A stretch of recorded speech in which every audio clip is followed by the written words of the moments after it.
what was the goal of the trade deal beyond what I outlined here? What actually happened, and how did it transpire to where we are today 5 years later? Certainly. So even to take a step back to 2016, when Donald Trump was still a presidential candidate, he said that China was engaging in job theft. And of course, Donald Trump comes from a business background, and he's one, especially within New York City, to witness a lot of job creation with some of the real estate sites. And he's seeing that, especially on the global scale, these aren't the terms that we should be abiding by and the song and dance that we should be adhering to. So when he got into office in January of 2018, originally he imposed tariffs on imports of steel-centric goods, such as washing machines and solar panels, and this was a broad tariff across all countries. But he saw that China, even from then, was being a little bit flimsy with it. Instead of focusing on winning arguments, we're teaching the basic fundamentals of sales and marketing and how we can use them to win in the world of politics, teaching you how to meet people where they're at on the issues they care about. Welcome to The Brian Nichols Show.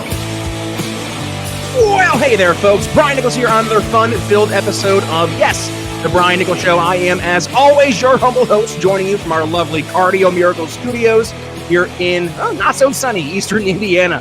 The Brian Nichols Show is powered, yes, by Cardio Miracle, the best heart health supplement in the world. If you want to lower that resting heart rate, lower your blood pressure while improving your pump at the gym, stick around. We'll talk about more about that later in today's episode. But first, we're discussing all things economics between China, the United States, tariffs, but not in the way that you're thinking about, but actually let's just talk about maybe going back to phase one, and is actually going to phase one, a step backward. To discuss all that and more, joining me from Young Voices is Alex Rosado. Alex, welcome to the Brian Nichols Show. How you doing?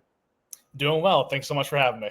Great to have you, Alex. Looking forward to today's conversation. But first, Alex, do us a favor before we jump into all things U.S. and China. Introduce yourself here to the Brian Nichols Show audience, if you'd be so kind. Sure. So I'm Alex. I am currently a professional programs assistant at the Alexander Hamilton Society, a foreign policy nonprofit in Washington, D.C. And before that, I graduated from Gettysburg College in 2024, and I'm super excited to be joining you today. Great to have you. You're not engaging in any duels with Aaron Burr, are you, over at Alexander Hamilton's college there? Not that I know of. My holster's empty.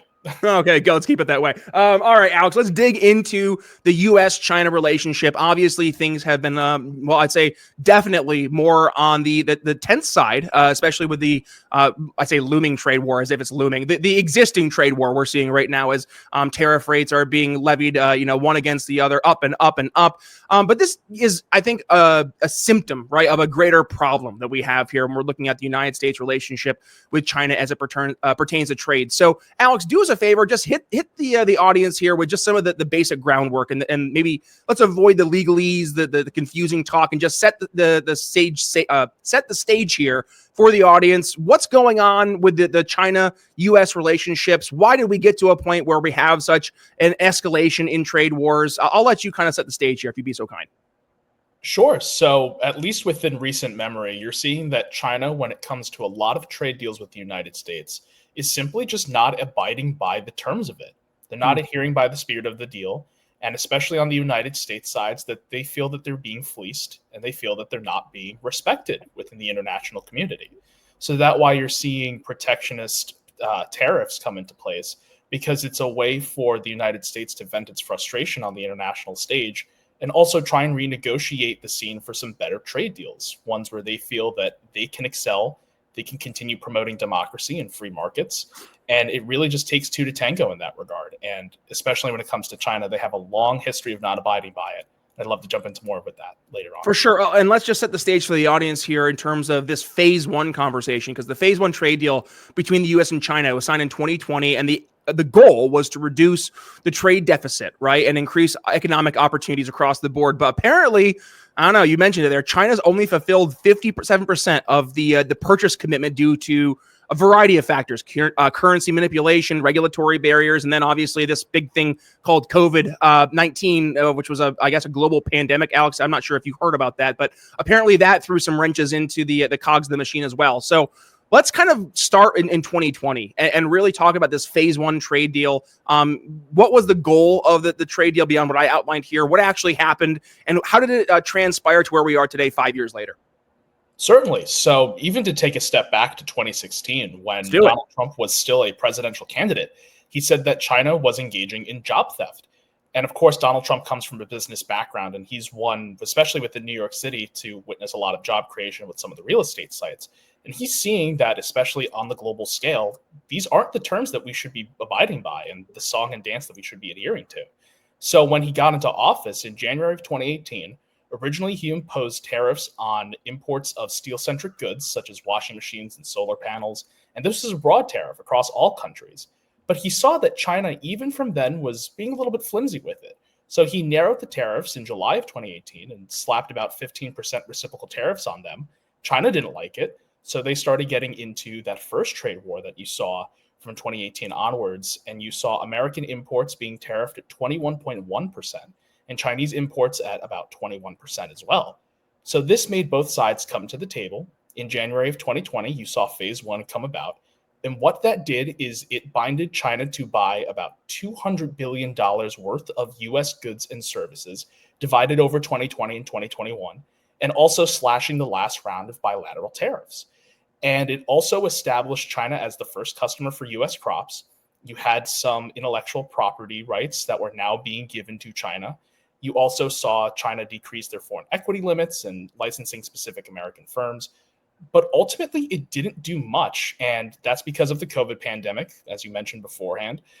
China only fulfilled 57% of their commitment. But the agricultural sector saw 83% commitment, but it totally can't be contributed to phase one. There were some WTO rulings, the World Trade Organization, that forced China's hand into selling some crops.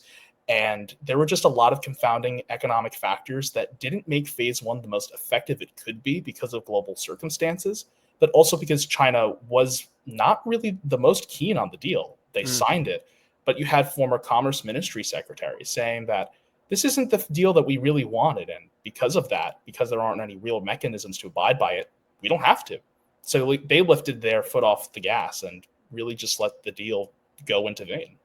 So this, Alex, I think is where a lot of folks more in my, and I'm not trying to be disparaging towards anyone, but my more common sense approach to economics here, where we look at, yes, free trade is exactly the goal we want to have. Tariffs should be a tool in the toolbox, not the ultimate means to an end, right? But with that being said, it also is under the expectation that everybody's playing by the same rules and actually holding up their end of the bargain, right? So you look at, again, the outcomes of phase one. Not only did China not uphold its end of the bargain, it actually quite a bit missed the end goal that it was trying to target, right? Falling 57% short of its numbers. So when you look at that, and then on the flip side, America actually did hold our end of the bargain, right? And then you fast forward to today, I think this is where a lot of folks in more of this economic, call it common sense perspective, start to say, listen, at the very minimum, those tariffs in 2016 were a tool in the toolbox to get China to the negotiation table to begin with. But the fact that China's not playing by the very rules that they helped put together in building this agreement in phase one, it speaks to why America does have to be able to have these tools in our tool belt. Because if not, what do we have as a means to actually help steer behavior, in this case, from the other large superpower, China? And I don't think a lot of people have strong answers to that. I guess with that being said, Alex, do you think that phase one was in fact a good plan of attack to try to bring China to the table and create a true freer and more fair trade environment? Or do you think that this was a fool's errand and the United States was just, barking up the wrong tree and thinking that they could get China to the table and actually be a good faith actor? We've been talking a lot about tariffs, trade wars, and bringing manufacturing back to America, but let me ask you this. When's the last time you invested in your own internal infrastructure? Look, just like America needs to rebuild strength from the inside out, so do you. And it starts with your heart. And that's why I've been using Cardio Miracle every single day now for over 2 years. It's not just a nitric oxide supplement. It's the ultimate economic stimulus package for your cardiovascular system. And what that means is better circulation, more energy, lower blood pressure, and yeah, a serious upgrade to your performance in and out of the gym. So if you're sick of relying on foreign-made meds and want to take control of your health, like we need to take control of our economy, do what I did. Start with Cardio Miracle. Just scan that little QR code over my shoulder or head to cardiomiracle.com and use the promo code TBNS at checkout for 15% off your order. One more time, that's code TBNS at checkout for 15% off. Strong nations start with strong people. So, take care of the one heart you've got. And now, let's get back to the show. Well, I think phase one was certainly a product of its time, and nobody could have foreseen the COVID-19 pandemic that was happening. Except for Dr. Fauci, but I digress. Except for Dr. Fauci, yes, he did play a hand in that as well. Especially the World Health Organization, too, that Trump withdrew from, just holding the funds back was terrible for you guys. But in terms of what phase one actually entailed, it had all of the right conditions for making China and its markets more liberal, and especially making them more free and conducive to the entrepreneurialism that China should have, but it doesn't. And this is due to many factors, one of which is when Xi Jinping took power in November of 2012, he increased the amount of state-run enterprises by about 57%. So you're seeing now that not only are these government-funded structures really giving consumers less of a choice, but these are the ones that are actually doing the bulk work of China's economy. And you're seeing their key economic indicators suffer from it. Their GDP in recent years has slowed to an annual growth rate of about 4.75%, which is a massive drop from the 7 to 8% growth that you saw throughout the 2010s. And you're seeing that China's household savings now have surged to about 55%. And that's because consumers have very low confidence within the economy of China. They don't want to go out. Their purchasing power has significantly decreased. So they figure, let's keep it under the mattress where we know where it is and we know that it's safe. And you're seeing also, too, that with the autocracy, as we mentioned before with Xi Jinping, the private sector share of fixed assets in investment in China have decreased from 65% to 51% from 2015 to today. Wow. So that's huge. Well, that right there, I think speaks to, pardon the analogy, China's kind of a paper dragon, right? Because you look at where China is today and the posturing on a global scale that China does, dare I say, it kind of feels like America and what we've been doing for the past, 50, 60 years after the post-World War II environment, where we were the leading superpower. I mean, obviously we had the Soviet Union, but it was us versus the USSR.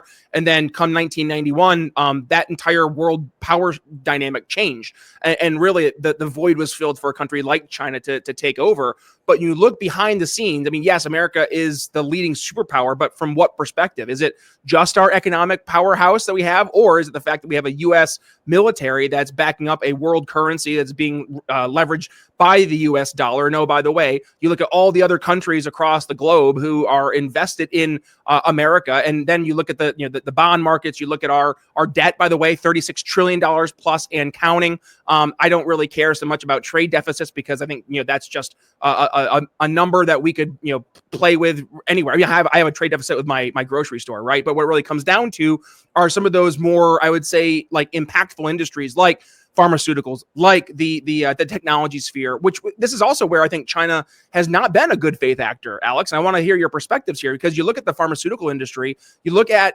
China, by the way, just in general, stealing IP across the board. Now, this is not a debate today about whether or not intellectual property is, should be codified and protected from a government's perspective. That's a different conversation for a different day.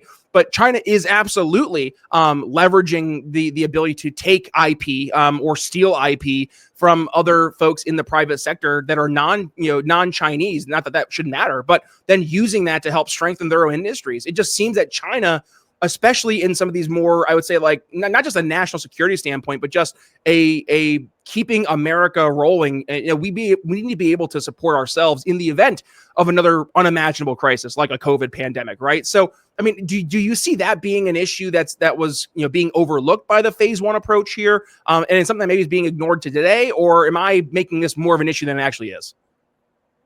Well, in general terms, the U.S. is winning the trade war, and this comes with many different aspects. You see that with research and development. A 2024 report from the Tax Foundation found that the U.S. performs a lot more R&D than China does, and the U.S. is more R&D intensive in that sense. And especially within 2021, 3.5% of the U.S. GDP went towards research and development, compared to 2.4% in China.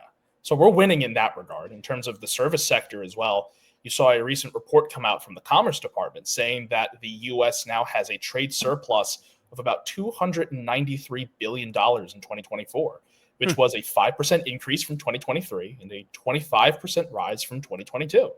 Even going back to that one statistic with China before about their GDP has been slowly crashing down over the last couple of years. And also that's due to their population decline.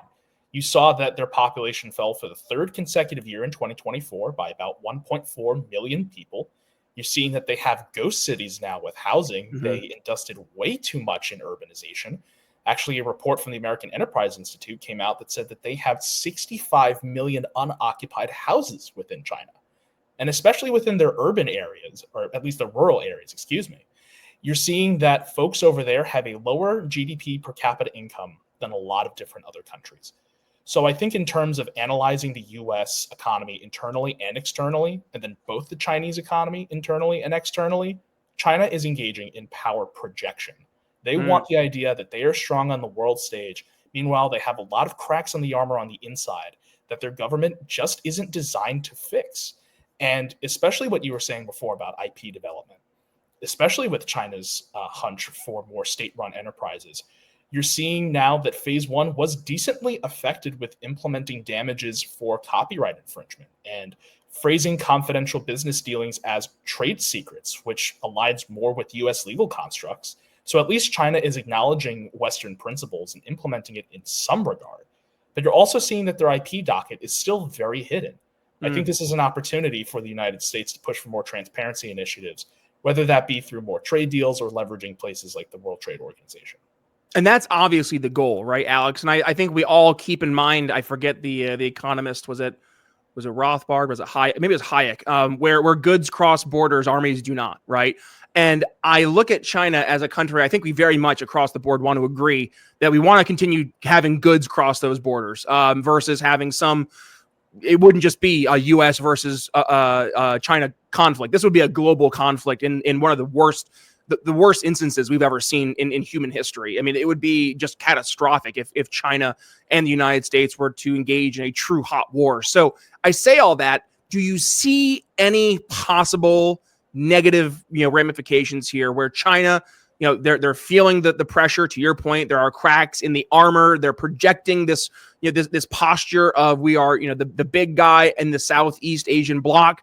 And with that, we're going to fight economically, but until we can't, then we'll fight militarily. Do you see that being a threat, Alex? And if so, what should we do to try to avoid the worst case scenarios at all costs? Sure. So just even taking a step back from that, I think in terms of China's military, that is one of the ways that they are, if you were to say that they're quote unquote winning the trade war, that might be an area, especially within shipbuilding. China, as of right now, has a shipbuilding capacity 232 times the amount that the United States does. And thanks, Jones Act. It's especially due to the Jones Act, and especially a lot of those southern states within the U.S. that used to have ports that were thriving now have only built in the last year 5 ships. How many did China build last year? A lot more. 1,700. That'll do it. China has a commercial shipbuilding share that's about 50% of the world's total, and the U.S. has fallen to less than a sliver of 0.1%. So with China's now having the largest naval fleet too, they have 35 shipyards that are linked to military or national security projects. There's only 4 of those in the U.S. So if you really want to deter China from military action, you're going to need to confront them economically first. And that's why you need U.S. shipbuilding and manufacturing back in the United States. So I think especially recently with Trump's recent Office of U.S. Shipbuilding, that's going to be fantastic for not only booming state economies, local economies, but making us more able to compete with China as well.